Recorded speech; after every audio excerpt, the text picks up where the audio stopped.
Daar's hy, hier is ons weer. Dit is so lekker om saam met julle te kuier vanaand. Dit is Vrydag die 10de en dit is vandag die dag wat ons as Christene dankie sê vir 'n koning wat sy lewe vir ons gegee het. We celebrate the cross today. Ons is dankbaar vir die kruis van Jesus Christus. En vanaand het ek die voorreg om 'n bietjie met jou te kuier rondom die kruis en vanaand gaan so 'n bietjie Bybelstudie wees, so jy het nodig om jou Bybel nader te trek. Ek het 'n paar goedjies wat ek wil deurgaan. Ek het my laptop hier langs my. As jy jou laptop wil gryp of jou iPad of jou Bybel of ietsie sodat jy 'n bietjie deur kan gaan, sal dit jou baie help. Ek gaan die skrifte in Afrikaans vir jou sit op die skerm, maar ek gaan baie keer in Engels verwys. Dis net vir my as in die Amos en die Ernst Amos 'n bietjie makliker partykeer. So vergewe my vir die Afrikaans en die Engels meng. Daar's ook 'n paar terme wat ek sukkel om mooier oor te dra as wat die Engels dit sê. En baie keer is dit mooier as die Afrikaans dit sê. So kom ons have grace. Sien wat ek daar gedoen het. Vir mekaar en kom ons kyk waar kan ons mekaar leer. So ek gaan vanaand praat oor die kruis. Ek is seker almal het al iets oor die kruis gehoor. Ek wil so 'n bietjie van 'n kant af kom wat ek dink dalk jou hart nog steeds gaan roer. As jy voel jy weet alles, hou vas. Hier kom nog 'n paar goed wat jy dalk nog nie geweet het nie. Ons almal leer, ek leer, jy leer en ek wil jou aanhits om vanaand so 'n bietjie dieper te kyk na waarvoor ons onsself ingelaat het toe ons ja gesê het vir 'n redder aan 'n kruis. Vanaand gaan oor die kruis, maar dit gaan nie net oor die kruis nie, dit gaan oor voor en daarna. En ek het nodig om 'n paar goedjies vas te maak in jou hart rondom wat die kruis is. Ek wil vanaand begin deur vir jou 'n videoetjie te speel. En dis in Engels en is 'n bietjie rondom 'n liedjie wat die liedjie se naam is Forever. En sy sing deur Kerry Job. En hierdie liedjie is gedoen terwyl sy besig was met dit. So dit begin nie by die begin van die liedjie nie. Dit begin waar Isaac Wimberly 'n poem bring. Hy bring ietsie wat net anders is in terme van creativity en ons verhouding met die Here. Maar kyk gou 'n bietjie daarna, so 5 minute en probeer na die einde, deur die einde te kyk en aanbid so 'n bietjie terwyl jy dit. Maak jou oë toe en hoor wat die Here vir jou wil sê. So geniet dit gou-gou.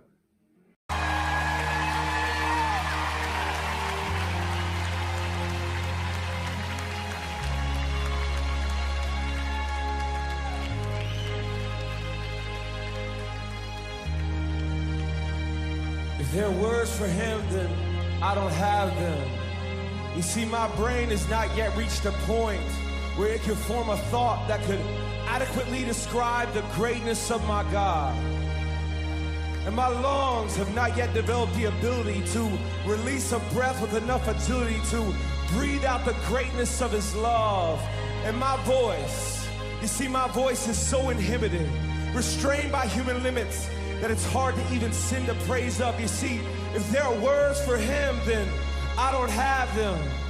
My God, his grace is remarkable. Mercies are innumerable. Strength is impenetrable. He is honorable, accountable, favorable. He's unsearchable yet knowable.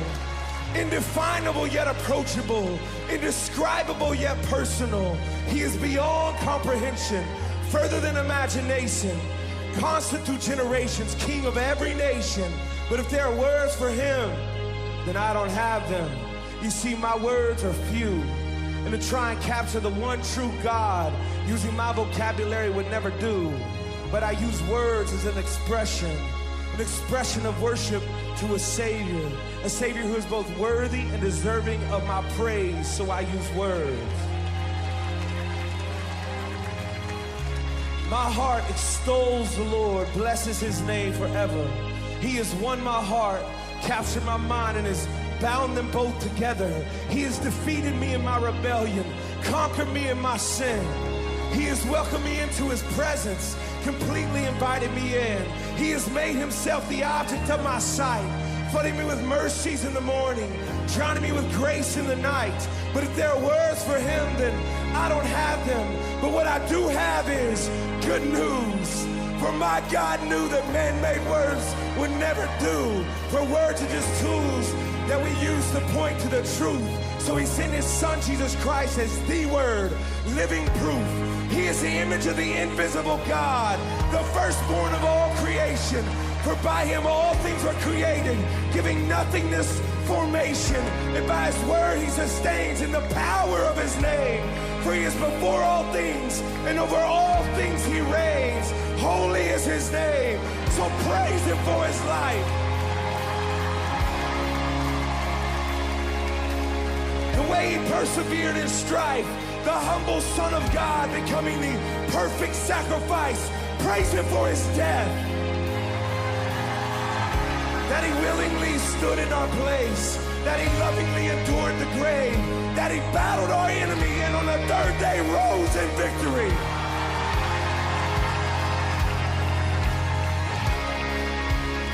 He is everything that was promised. Praise him as a risen King. Lift your voice and sing, for one day he will return for us and we will finally be united with our Savior for eternity. Eternity. So it's not just words that I proclaim, for my words point to the word, and the word has a name. Hope has a name. Joy has a name. Peace has a name. Love has a name. And that name is Jesus Christ. Praise his name forever.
As hy, daai sal jou lewe reëneer, as 'n ou hoor, as iemand 'n openbaring het van die koning van konings, en ek as, natuurlik as 'n musikant en worshipleier is mal oor aanbidding en oor kreatiwiteit, en daai so kreatief soos dit kom, 'n bietjie op 'n ander manier, mense hartsnare te roer vir wie die koning is, hy is so mooi, hy is so mooi, hy is so goed, en vanaand wil ek oor hom praat, ek wil seker maak jy besef dat die roeping van die profetiese bediening in enige gemeente en gemeenskap, is om nie die woord van die Here net oor jou lewe te spreek en sê, so sê die Here nie, is om jou konstant terug te verwys na wie hy is, en wat sy ultimate roeping oor jou lewe is, en waarvoor hy homself op die aarde kom uitstort het in jou lewe.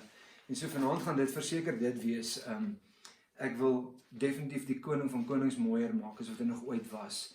Ek wil altyd die gospel oor Jesus maak, nie oor iets anders nie, het gaan nie oor die profeties nie, het gaan nie oor liedjies nie, het gaan nie oor apostoliek nie, het gaan nie oor die vyfvoudige bediening nie, het gaan oor die koning van konings. Maar vanaand wil ek met jou praat oor die kruis, en kom ons lê gou 'n paar fondasies. Ek wil 'n groot stelling maak. Ek wil eerstens sê dat ons is nie geroep na die kruis nie, ons is geroep deur die kruis. So jy het nodig om hierdie stelling te onthou. Ek gaan dit weer sê, jy is geroep om nie na die kruis toe te kom nie, ultimately nie. Die kruis is nie ons eindbestemming nie. Die kruis is waardeur ons geroep is na ons eindbestemming toe. Dit is om te heers, om to be heirs, en ek vergeet baie keer wat die Afrikaanse woord is, maar om erfgename te word van wat die koning van konings vir ons gekry het toe hy vir ons dood gegaan het. En baie keer voel baie van Christendom, die kruis is so simboliek van ons leefstyl en wie ons is. Ons dra dit om ons nek, ons skryf liedjies daaroor. Ons vertel die ongeredde oor wie dit is en wat dit is, wat die kruis is. En dis natuurlik wat dit moet doen. En Galasiërs sê dit. Galasiërs sê die tugmeester, die kruis, die verwysing na jou sonde, is hoe jy by Jesus gaan uitkom. Maar wanneer jy die tugmeester jou by Jesus gekry het, dan jy nie meer die tugmeester wat die wet eintlik is. En die wet dryf jou na die kruis toe. Die wet is 'n verwysing na jou sonde. Maar my groot stelling eerstens vanaand is, we are not called to the cross, we are called through the cross. Ons is deur die kruis geroep. Ons kan nie vashak by die kruis nie. Ons moet verbygaan. As Jesus net gekruisig is en nie opgestaan het nie, dan het ons nie 'n lewe gehad nie. Dan het ons nie te doen gehad met 'n koning wat die heelal verslaan het en vir ons bekragtig het om in 'n ander lewe te lewe nie. Baie godsdienste glo dat daar offer vir hulle gemaak is deur een of ander God. Maar ons is die enigste een wat glo dat ons God weer opgestaan het en laat hy leef. En so, die kruis is ultimately die plek waar ons wil wees. Maar dis nie die plek waar ons wil stop nie. So, dis die eerste grootstelling. Die tweede grootstelling wat ek vanaand weer wil maak, want ek wil dit kom vasmaak. As iemand wat die vaderraad van God met alles in hom gesoek het vir baie jare, wil ek aan jou kom baie duidelik maak dat ons is besig met 'n vader, nie eerstens 'n koning nie. As hy wil koning bly, dan het hy ver weg gebly, dan het hy die Ou Testament gehou en hy het koning gebly op 'n troon ergens. Maar die hele doel van die kruisdood en die hele doel van Jesus wat sterf, is om vir my en jou toegang te gee tot 'n Vader se skoot. En as ons daai verstaan van God gaan kry, as ons gaan verstaan dat hy 'n goeie Vader is, dan kan dit onmoontlik vir ons wees om te probeer verstaan dat God sy mees geliefde seun doodgemaak het, sodat ek en jy kan leef. Daar is 'n waarheid daarin. Dit is wat ons preek, dit is wat ons verkondig. Maar ek wil die volgende woorde in Engels sê, en dan gaan ek dit in Afrikaans ook sê. Ek het met Corneels gecheck oor hierdie ene. Ek sê vir hom, wat is die Afrikaans vir cure? To cure coronavirus. Nie om dit net teen te beveg nie. Beteken daar sal nooit weer 'n kans wees dat corona ons kan wegvat. Ons vat die probleem weg vir altyd. Ek sê vir hom, wat is die cure? En Corneels verstaan Afrikaans beter as in die Engels. En hy sê vir my die woord is cure. En hy sê vir my, maar in die cure sê nie cure nie. Hy sê dit maar eerder in Engels. So ek gaan dit vandag vir jou in Engels sê. Ek wil vir jou die volgende sê. The cross was not the punishment for sin. The cross was the cure for sin. Okay, ek gaan dit weer sê en ek gaan dit probeer in Afrikaans sê. Die kruis was nie die pak sla vir sonde nie. Die kruis was die regmaak, die gesond maak van sonde. En it cured sin. Dit is nie eens gesond maak nie, want to heal something isn't to cure it, the problem. Maar jy verstaan wat ek sê. Nou die prentjie wat ek baie keer kry is ek en jy wat op 'n treinspoor lê en ons 'n trein op pad. Ons is inevitably op 'n plek waar ons lewens dit nie gaan maak nie. Dis wat ons vir die wêreld sê. Jy het nodig, jou lewe is op 'n treinspoor. Jy het nodig om die koning van konings aan te neem sodat jy nie dood sal gaan nie. En wat ons die prentjie sien baie keer is dat Jesus kom en hy haal ons van die treinspoor af. Hy vat daai bindings van ons voete en ons hande af. Ons word losgemaak van daai treinspoorposisie. Ons word afgehaal en dan gaan sit hy homself daar neer. Of die Vader haal ons af en gaan sit sy seun daar neer en hy bind hom vas en hy klim in die trein en hy jaag op Jesus af en hy ry Jesus dood in jou plek. Nou as daar 'n pa is wat dit bereid is om te doen, dan weet ek nie of ek die gospel kan vereenselwig met die hart van 'n goeie Vader nie. Jy sien, en baie keer dink ons die Vader het die seun se lewe geneem sodat hy ons lewe neem nie, want hy was kwaad. Hy was 'n kwaai, ongemaklike stoere pa wat gesê het, as jy nie deel met hierdie ding nie, as ek nie hiermee deel nie, as ek nie doodbring vir hierdie probleem nie, dan kan ek nooit 'n verhouding met jou hê nie. En in 'n sin is dit die waarheid, maar ek hoop jy besef dat Jesus sê niemand neem my lewe nie.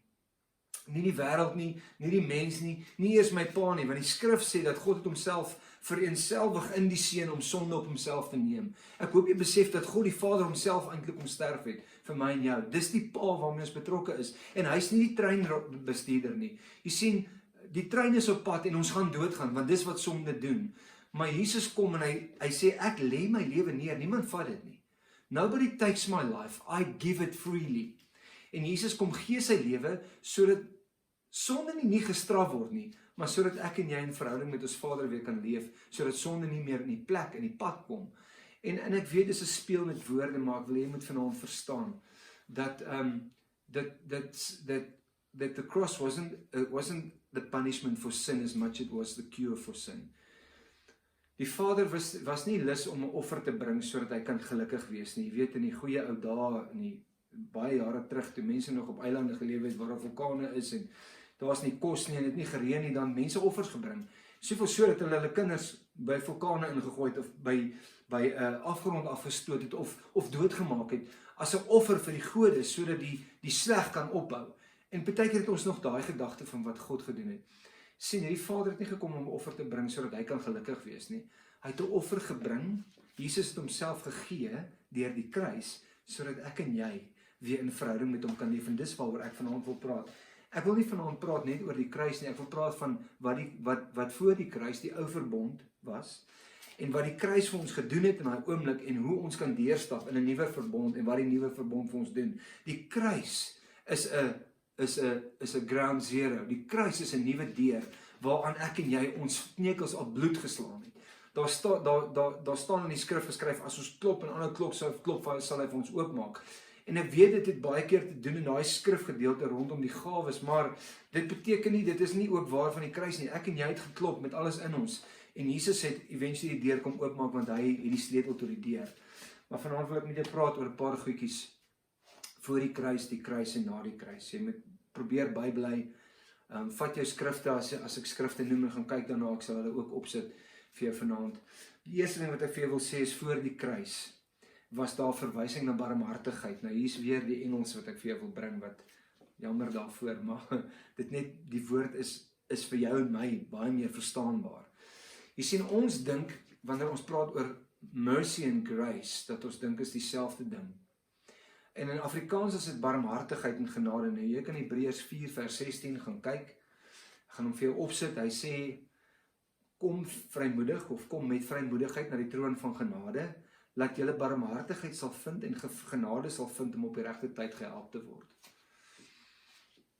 Nou, hierso is 'n realiteit vir jou. Barmhartigheid, grace, nee, mercy. Barmhartigheid, mercy. In die verwysing van, voor die kruis, was daar 'n mercy seat. En dis die plek, die ark waarop God met die engele en die vlerke wat oor die ark gespan is, en die Here het gesê, ek sal hier tussen hierdie engele se vlerke, hier in hierdie ark, in hierdie plek sal ek leef, het hulle genoem the mercy seat, die stoel van barmhartigheid, as 'n mens dit moet direk vertaal. En die ou verbond verwys na 'n mercy. Nou, wat beteken mercy? Wat beteken barmhartigheid? Barmhartigheid, ek weet nie of julle WWE kyk nou, ek kyk nie WWE nie, ek is te besig om te bid en te worship, halleluja. As 'n ou gaan rostoi kyk, of cage fighting gaan kyk, of een van daai goedes gaan kyk, wat nou meer vir die manne bedoel is, dan gaan jy sien, daar kom 'n punt, wanneer iemand met sy arm om 'n ou se nek is, of sy arm besig is om te buig, en hy's in 'n posisie waar, jy kan nie meer nie, jy moet opgee, dan sal daar 'n tap wees, die ou sal so maak, want baie keer kan hy nie skree mercy nie. Hy skree nie grace nie, hy skree mercy. Hy sê, asseblief, ek weet jy kan my nou laat uitpaas, maar wat ek vir jou vra om te doen is, ek weet jy kan my arm breek, maar ek vra jou, gee my barmhartigheid. Moenie aan my gee wat my toekom nie. Moet my nie gee wat my toekom nie. Dis barmhartigheid. En die mooiste deel in die Bybel hieroor is die tyd waarin ons nou is, Paasfees. En ek sê gisterand vir my kids ook, ek hoop jy vertel jou kinders dat Paasfees het, ek vra hoekom het dit Paasfees genoem, toe kan nie antwoord sê, want dit is nie 'n maafees nie, dit is 'n paafees. Ons gaan nou braai. En, maar nee, dit kom van Passover af, dit beteken ons is oorgesien. Jy sien, die 10de plaag wat oor Egipte gekom het, was die dood van die eersgeborenes. En ons ken die storie, nee, dat Jesus, of God die Vader, of God gesê het, slag 'n lam, verwysing na Jesus, en hy sê, sit die bloed van die lam teen die deurkosyne, en hy sê, dan sal die doodsengel kom, en hy gaan dood bring vir almal. Dit was nie omdat hulle Jode was nie, is omdat die bloed in die deurkosyn was. As jy vergeet het om bloed in die deurkosyn te sit, en jy was die beste van Jood, het jy nog steeds die dood gekry in daai aand. Jy sien wat gemaak het, dat die engel nie ingegaan het in daai oomblik nie. What brought mercy to that moment was the blood of the lamb. Wat barmhartigheid in daai oomblik gebring het, was die bloed van die lam. En dis voor die kruis, ou verbond, nuwe verbond, die kruis kondig 'n nuwe verbond aan. Die kruis sê, you are now heirs, julle is erfgename van iets nuut. Na die kruis sê Hebreërs 4:16 wat ek klaar gelees het, come to the throne of grace. Mercy seat, throne of grace. Jy sien in die nuwe verbond is grace die bekragtiging, die gee van iets wat jy nie verdien nie. Ou Testament, moenie my gee wat ek verdien nie. Nuwe Testament, gee my wat ek nie verdien nie. En in die Nuwe Testament kom die lam wat geslag is en hy verf sy bloed aan jou deurkosyn van jou hart. En hy sê vir die doodsengel, jy kan maar hier inkom, want hierdie lewe behoort nou aan my. Hy sal nooit weer dood oor hom kom nie. Jy sien, ek en jy is nou die huis waarin hy bly. Die Bybel sê so mooi, hy sê, jy kan nie 'n huis bou wat ek in kan bly nie. Die mens was so besig om te probeer om vir die Here 'n huis te bou, en hy sê die hele tyd vir hulle, ek leef nie in tempels deur mense gemaak nie. En hy kom en hy maak 'n huis, Efesiërs 2:22, we are being built together. Ons word saamgevoeg, saamgebou as 'n huisvesting vir God in die Gees. En Ou Testament mercy, barmhartigheid, Nuwe Testament genade. God kom en hy sê, ek gee jou die Heilige Gees as 'n bekragtiging, sodat jy kan leef dit wat ek van jou verwag, want jy gaan dit nooit op jou eie reg kry nie. As ons nog by die kruis vashak, hoor my nou, as ons nog by die kruis vashak, gaan ons sonde bewus wees, want dis wat dit moet doen. Mercy points to sin. Barmhartigheid verwys na sonde, en baie van ons Christenlewe is nog sonde bewus. Kan ek vir jou ietsie sê? Johannes 16 vers 8 sê, en ek gaan dit sommer lees. Johannes 16 vers 8 sê die volgende.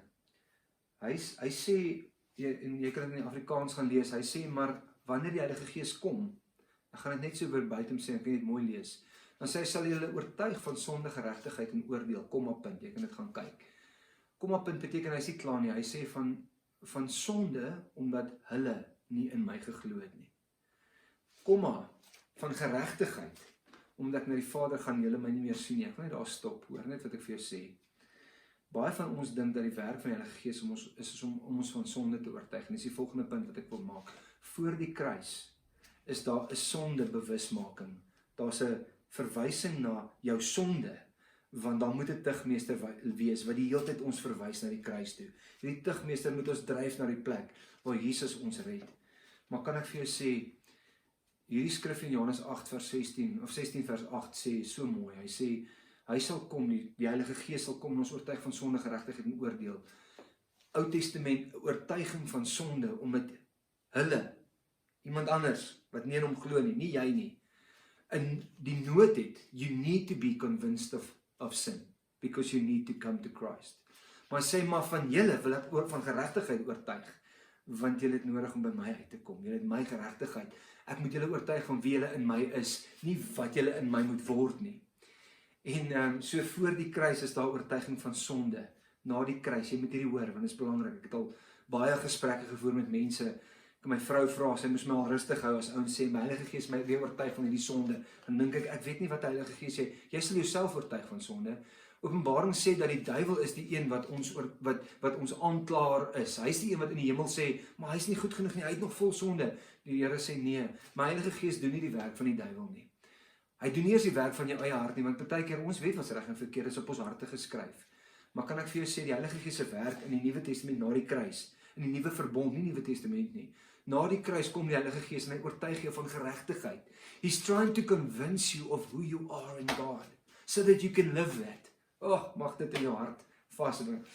Volgende enetjie wat ek met jou oor wil praat, is, jy moet maar net by my bly, want ek probeer rondspring hier op die laptop, is,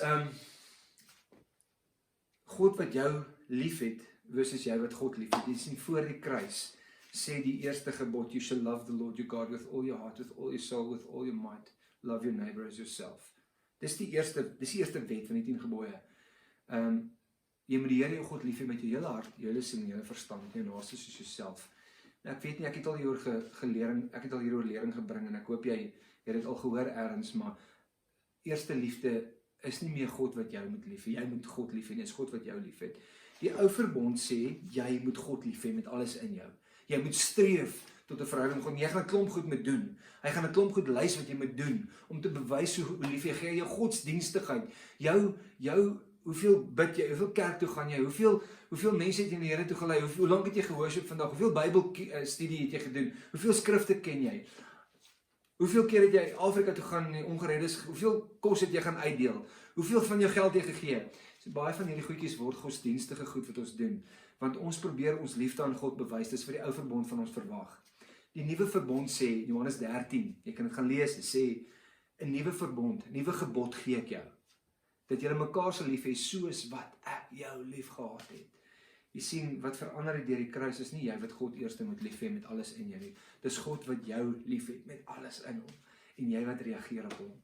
Die kruis het liefde verander in ons lewens. Die volgende ding wat gebeur het is in die ou verbond voor die kruis was die bekragtiging van God op sekere persone. Dit sê, the Spirit of the Lord came upon so and so, and they prophesied. The Spirit of the Lord, die Gees van die Here het iemand gedring om iets te doen. Die Gees van die Here was op sekere leiers, op sekere konings, op sekere profete. Maar die Gees van die Here was nie op almal nie. Die dag toe Jesus doodgaan en hy staan op, en hier is natuurlik wat ek nou eerste gesê het, we are not called to it, but through it, dat as jy by die kruis bly, gaan jy skoon gewas wees, jy gaan nooit in die krag van God loop nie.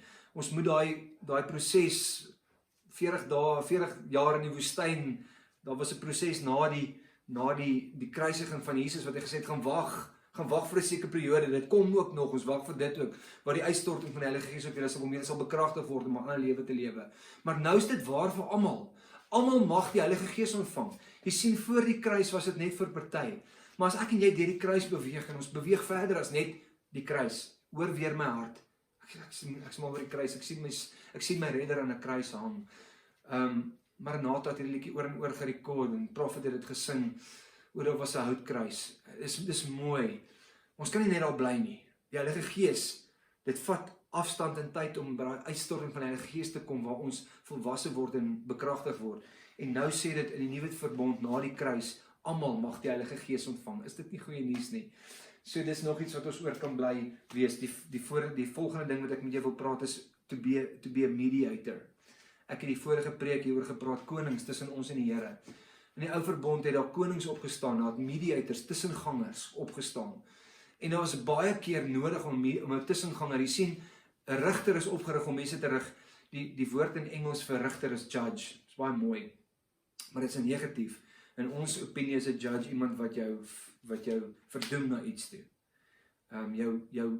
As jy gelukkig is, vryskel of jou 'n vonnis toeëien. Maar dit was nooit die Joodse verstaan van 'n judge nie, 'n rigter nie. Sien, 'n judge en 'n prophet, 'n rigter en 'n profeet was opgerig nie om mense te oordeel nie, om hulle uit reeds hulle eie oordeel waarin hulle in sonde, want dis wat sonde doen. Sin brings judgment, it brings hurt upon your life. And it's not to bring judgment upon people. It's not the work of a judge or a priest or a prophet. It's to prophesy, to speak people out of judgment, to point them back to God. Sê die Here is daar en julle is hier, julle is by mekaar nie. Kyk weer vir hom en hardloop na hom toe. Dis waarvoor rigters en konings opgerig is. En in die ou verbond is daar rigters, judges, mediators. In die Nuwe Testament is daar 'n mediator en sy naam is Jesus. Die volgende ding wat ek met jou oor wil praat is dalk finansies. Vriende, hier is 'n tyd waarin ek weer wil vir jou vra, as jy in ons gemeente is en jy is iemand wat gee, hou aan gee. Dit maak dit vir ons moontlik om aan te doen. Jy sien, geld koop niks vir jou nie. Dit doen nie iets vir jou hart nie. Dit gaan jou nie meer geregtig maak voor God as jy gee nie, en ek wil dit nou verduidelik. Maar ek wil jou aanspoor om aan te gee. Mag die God wat 'n gewer is in jou, hoor sy stem, jou aanhou encourage om te gee. En ek gaan nie vir jou sê gee sonder om te dink nie. Ek gaan nie vir jou sê of jy nou het om te gee of nie gee nie. Ons by Duet is so dankbaar vir dit wat jy saai elke maand, en dit word gebruik op die beste van maniere. Dit gee ons die voorreg om vandag hier in jou hart in te spreek. Gee my die voorreg om die land vol te travel en vir mense te sê die koning van konings leef. It just helps us to do what we have to do. Het help die deure oop by ons gemeente, dit sit die ligte aan. Dit voed mense wat betrokke is en ons help om te doen wat ons doen. So ons wil vir jou so dankie sê vir die voorreg dat ons kan leef op 'n plek waar jy ons tyd vrykoop om in Jesus se hart in te kruip. Jy sien, dan hoef ons nie op tafels te wag nie. Dan kan ons by sy woord en by sy hart uitkom sodat ons dit kan bring in plaas van om net 'n klomp ander goed te doen. Maar ek wil nie vanaand met jou praat oor gee as sulks nie, maar ek wil vir jou sê in die ou verbond was daar 'n gesprek oor tiendes, tithing. Daar word baie oor dit gesê. En ek wil nie vanaand vir jou sê tithing is verkeerd nie, maar ek wil net vir jou sê 10% is die minste wat ons kan doen. Ek sê dit baie en ek wil weer vir jou sê, kom ons praat nie meer oor tiendes nie, want tiendes is onbelangrik. Jy sien, wat ons baie keer dink is, in die ou verbond was dit goed om wys te wees met 10%. En ons is onwys met ons eie 90, ons is baas oor 90 en God is baas oor 10. Dit kan nie waar wees nie. Deur die kruis is daar 'n beter verbond. Deur die kruis is daar beter beloftes. En dit gaan nie meer oor 'n tiende nie. Ons wil jou vrymaak van tiende. Ons wil jou vra, gee wat die Here op jou hart sê om te gee. Want 100% van wat jy het behoort aan hom. Ons party van ons wat op 10% kan leef en 90% kan weggee. Daar's van ons wat net 2% kan gee. Maar ek wil vandag vir jou vra, mag God in jou hart geloof opwek, sodat jy in alles wat jy is, nie net in geld nie, maar in jou tyd, in jou liefde, in jou betrokkenheid in ander mense se lewens, dat jy 'n gewer sal wees. En mag die Here met jou praat, want 100% behoort in elk geval aan hom. You're just a steward of 100% of God's finance. You're not a steward of 10% of his. So ek wil jou vra, voor die kruis het ons 'n tiende gehad, na die kruis het ons 100%. Dis 'n beter belofte. Die volgende ene is, in die ou verbond, as die priester se offer gebring het 1 keer 'n jaar, hulle het met sonde gedeel. Moenie dink dat God nie gelukkig was met die sondeoffer wat hulle gebring het nie. As hulle 'n dier doodgemaak in die Ou Testament, in die ou verbond, en 'n dier is geoffer vir elke ou moes 1 keer 'n jaar 'n offer bring na die tabernakel toe waar die priester daai offer sou gee. En dan sou daai persoon wegstap vry van sonde. Dit is so. Ons dink dit was nie goed genoeg, dit was goed genoeg. But it never dealt with shame. Jy sien, hulle moes elke jaar weer terugkom vanoggend, en die Bybel sê baie duidelik in die nuwe verbond, waar Jesus klaar gesterf het, is daar nooit weer 'n offer wat gebring kan word nie, want Jesus het een keer en vir altyd offer gebring, wat ons vir altyd skoon gemaak het. Nie net ons liggame van sonde, ons fisiese liggame gewas, van die sonde waarmee ons besig is, but it dealt with the shame in our hearts. Dit het ons vrygemaak van ons nooit gelukkig wees met onsself nie. Romeine 8 sê, dis een van die mooiste skrifte. Hy sê, there is now therefore no condemnation for those who are in Christ Jesus. Nou, ek weet, van julle gaan dalk nie glo wat ek sê nie, so ek wil hê met jou ou New King James gaan uithaal, of jou ou Afrikaanse vertaling, en ek wil hê moet gaan kyk, as Romeine 8 sê, daar is nou geen veroordeling vir die wat in Christus is nie. As jy gaan sien, daarna is daar in italiek skuins geskryf, veral as jy van die ouer Bybels gaan vat, gaan jy sien, en selfs van die nuwe elektroniese vertaling, sit dit ook in italiek, want dit is nie in original geskryf nie. Sien, iemand het gedink, dis te goeie nuus om vir iemand te sê, there is no condemnation for those who, en jy sien, condemnation is hierso, ek is nie goed genoeg nie, want ek het sonde. God wil met daai, ek is nie goed genoeg nie, kom deel in jou hart. En dis wat die kruis kom doen. Jy sien, die kruisiging van Jesus doesn't just deal with sin, it deals with the condemnation, it deals with the shame. Ag, shame. Jy weet, dit is nie waar ons hoef te leef nie. Die Bybel sê in Romeine 8 net dit, there is therefore now no condemnation for those who are in Christ Jesus. Punt. Nie for those who live according to the Spirit. Nou, iemand het gedink, dis te goeie nuus, ons moet 'n therefore, ons moet 'n iets bysit wat dit goed genoeg maak. Kom ons gaan aan. In die ou verbond was God saam met ons. Hy was tussen ons, hy was hier in ons omgewing, hy was in die Ark of the Covenant, hy was in die tent toe Moses in sy tent buite die volk se tente het hy 'n tent opgeslaan en sê, as die wolkkolom afgekom het Moses met die Here kom tyd spandeer, wolkkolom het daar gebly, en as hy uitgegaan het Josua daar gebly en het sê, en hy het langer tyd met die Here spandeer. God was in ons midde, maar God was nooit in ons nie. Sien, die nuwe verbond, die kruis, het dit moontlik gemaak vir my en jou, om God in ons te hê. Ek is mal oor Eksodus 33, en ek weet, Rassie hou ook van hierdie skrif, ek en hy beklei altyd oor wie dink hierdie skrif is die belangrikste voor, ek wen natuurlik altyd. Ras, jy sal volgende preek, en kan jy hom weer vat. Eksodus 33 vers 18, kom Moses en hy sê, Here, wys my u heerlikheid. Die Here sê vir hom, Moses, ek kan jou nie my heerlikheid, die volheid van wie ek is, wys. Jy kan my nie van aangesig tot aangesig sien en leef nie, want niemand kan dit doen nie.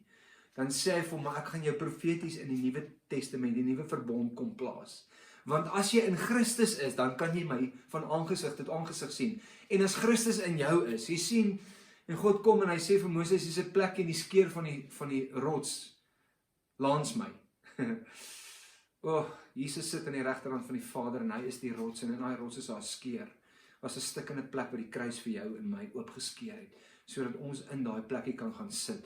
En die Here sê, ek gaan jou in die skeer van die rots, I will put you in the cleft of the rock, I will put you in the broken place of my son Jesus, and I will put my hand over you and I will let all my goodness pass before you. En die Here skree vooruit sy hand voor Moses sit, en hy sit hom in die skeer van die rots, en hy sê, ek is die Here almagtige, I'm the Lord gracious, compassionate, slow to anger. En God sien Moses eintlik van aangesig tot aangesig in daai oomblik, want hy's profeties in die Nuwe Testament gaan sit.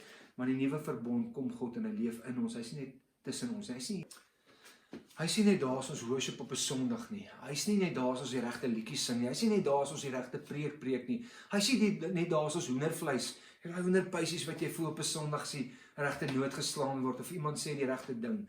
Hy's nie net daar as dit gebeur nie. Hy's daar want jy is daar. Dis die verskil tussen die ou verbond en die nuwe verbond. In die ou verbond het hulle na die tabernakel toe gestap in die hoop dat hulle met God te doen kon kry. Nuwe verbond stap ons met God in ons harte in die kerk in, en ons hoop dat mense met ons te doen kan kry sodat hulle met hom te doen kan kry. God is in jou. Hy's nie net by jou nie, hy's in jou. He's not just Emmanuel. He's God, not just God with you, he's God in you.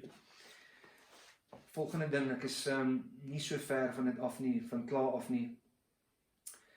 In die ou verbond voor die kruis is ons gedryf deur vrees.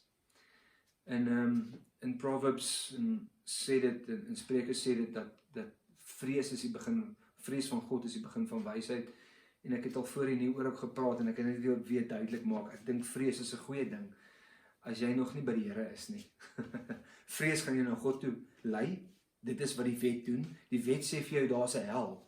En as jy nie gaan deel met wie jy is sonder die Here nie, gaan jy daar eindig. Dis wat die wet doen en dis wat vrees veronderstel is om te doen.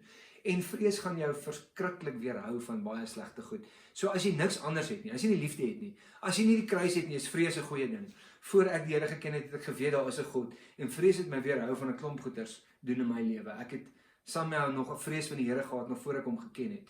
Dit my weerhou van 'n klomp goeters, maar weet jy wat, daar's nou geen vrees in my lewe nie. Jy sien my seun is nou 17. Toe hy 4 was en hy het oor die pad gehardloop en ek gee hom 'n pak slaag, want ek sê vir hom, ek gee hom 'n pak slaag dadelik. Ek sê vir hom, Joel, as jy oor die pad hardloop en 'n busryer raak, is ek nie 'n goeie pa as ek nie nou vir jou sê moet dit nooit weer doen nie. En ek sê vir hom sê moet dit nie doen nie want ek gaan jou voeter.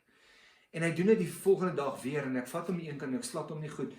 Die pak slaag is vir homself om seer te wees en vrees in sy hart wakker maak sodat hy wanneer hy dit weer wil doen, die vrees om weerhou om iets te doen wat hom op 'n erger plek sal laat beëindig. Maar jy sien as my seun 17, 18, 19, 20, 35, 40 is en hy het nog 'n vrees vir my, dan is hy nie volmaak geword in liefde nie. Sien, vrees is die begin van wysheid. Vrees word gebruik in 'n ou verbond om mense in 'n goeie plek te hou. But we are not driven by fear in the new covenant. We are drawn by love. Ons word getrek deur liefde, ons word nie gedryf deur vrees nie. En hierdie is vir my so ek wil amper huil, ek raak bewoe as ek dink oor hierdie topic, want ek sien so baie keer dat mense misverstaan van hierdie het. It's good to have fear when you're not perfected in love, because it will keep you from harm. Maar wanneer jy die liefde van, die kleur van liefde in sy oë sien, wanneer jy hom sien vir wie hy is, wanneer jy sy nabyheid voel, wanneer jy die asem van sy lippe, die asem in sy longe wat deur sy mond kom op jou gesig voel. Jy kyk in sy oë en jy sien wie hy is, dan is in Johannes 4 vir jou baie meer waar, dat hy wat nog vrees is nie volmaak in liefde nie, want volmaakte liefde van God dryf jou vrees vir God na buite. Dis waaroor daai skrifgie gaan. En so 'n verbond sê, ek dryf jou deur vrees. You better get right or you're going to get dead. Die nuwe verbond sê, come, I love you. Drawn by love. En die laaste ding wat ek vandag oor wil praat tussen die ou en nuwe verbond wat deur die kruis gekom het, is seunskap teenoor slawerny. En 'n skrifgie wat ek wil lees is Galasiërs 4 vers 6 en 7. Dit sê die volgende: And because you are sons, God has sent forth the Spirit of His Son into your hearts, crying out, Abba, Father. Therefore you are no longer slaves, but a son, and if a son, then an heir. Nou ons gaan nou oor heir to be an heir of God's kingdom, om 'n erfgenaam te wees. Gaan ons nou oor praat, maar ek wil net so vinnig noem, in die ou verbond was ek en jy slawe tot 'n verbond, tot 'n wet. Ons moes op 'n sekere manier funksioneer en daar's 'n there was an account taken at the end of a season, om te sê, het jy opgeleef en wat die Here kom doen het in die Nuwe Testament, en is vir my so mooi, in die Nuwe Verbond, Johannes 15, 16, 17, Johannes 17 is Jesus se gebed met sy Vader, dan sê hy ook van hierdie goeders, hy sê ook, ek wil hê hulle moet hê wat ek in U het, Here, dat hulle sal verstaan hoe seunskap met 'n Vader sal wees, hoe ek in U is en U in my, want ek noem hulle nie meer, U noem hulle nie meer verslawe nie, maar seuns, dis word daar ook geskryf. En ons word geroep in seunskap toe, en ek weet, dis vir die vrouens baie keer moeiliker konsep, want hulle is dogters, maar ons moet ook die bruid wees, die manne, maar God roep ons tot dogterskap, tot seunskap, nie tot slawerny nie. En deur die kruis het ons die voorreg om in 'n huis te kom bly saam met hom. We are in the house of bread. Hy is die broodmaker, hy is die brood van die lewe. Hy is die een wat ons kom lief hê. En ons het die voorreg om in daai huis te leef. Nie van buite af te hoef te kom klop aan die deur nie. Ons leef in die huis, ons is seuns, ons is dogters. En dis 'n verskil wat die kruis ook vir ons kom maak het. Maar wat ek van hou aan die einde van hierdie, en dis waaroor ek regtig wil klaarmaak vandag is, toe ek oor hierdie begin dink ek aan wat ek mee begin het, is that we are called through and not to, wat ons geroep is om deur die kruis te gaan, nie net tot by die kruis nie.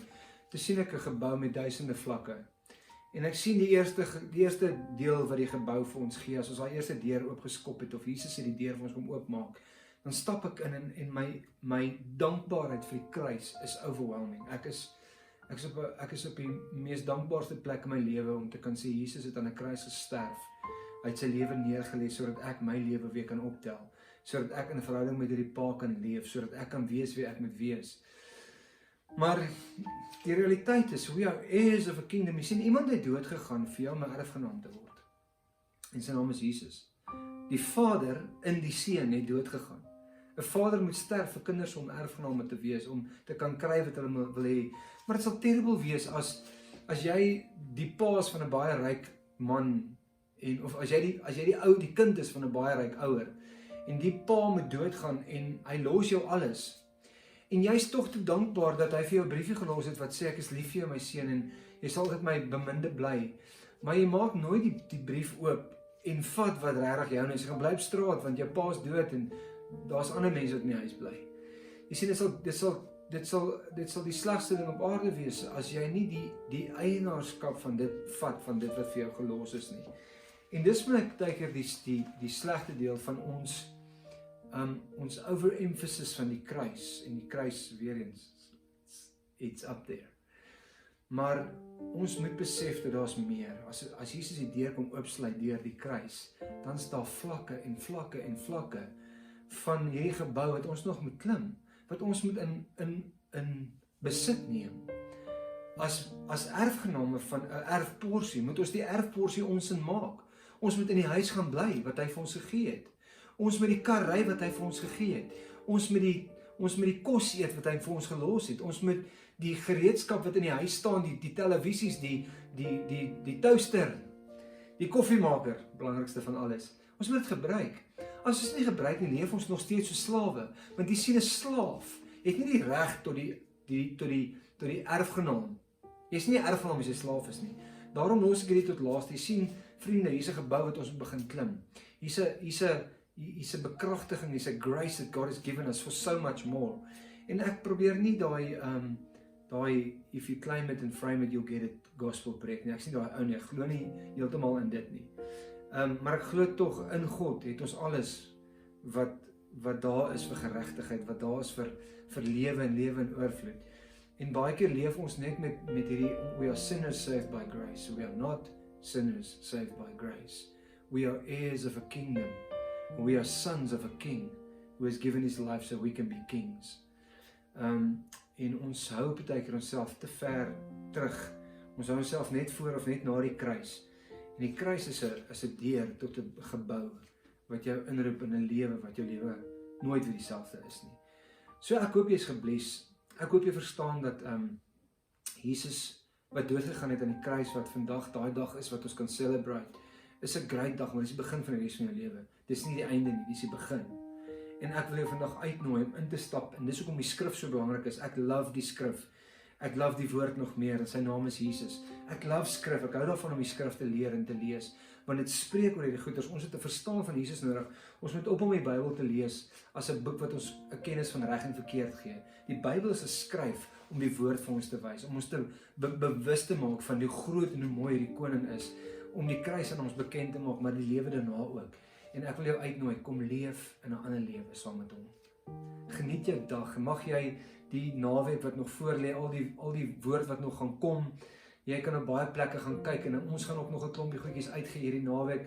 Ons gaan probeer om Sondag aand 'n bietjie interaktiewe tyd te hê op YouTube en op Facebook. Ons gaan kyk of ons sommer albei kan doen. Ons gaan miskien net meer op YouTube doen, want die jonger mense is bietjie meer op YouTube. Maar waar ons dalk 'n bietjie kan terugvoer kry terwyl ons besig is, 'n bietjie worship, bietjie bid, bietjie profeteer. Ons gaan vertrou dat ons kan sien hoe van julle is wat iets nodig het, dat ons dalk 'n bietjie oor dit net kan tyd spandeer. Maar kom join ons 6uur Sondag aand weer, maar daar's nog 'n klomp goedjies wat gebeur van nou tot dan, so hou Facebook en YouTube dop. Bless jou, love jou, sien jou gou. Bye.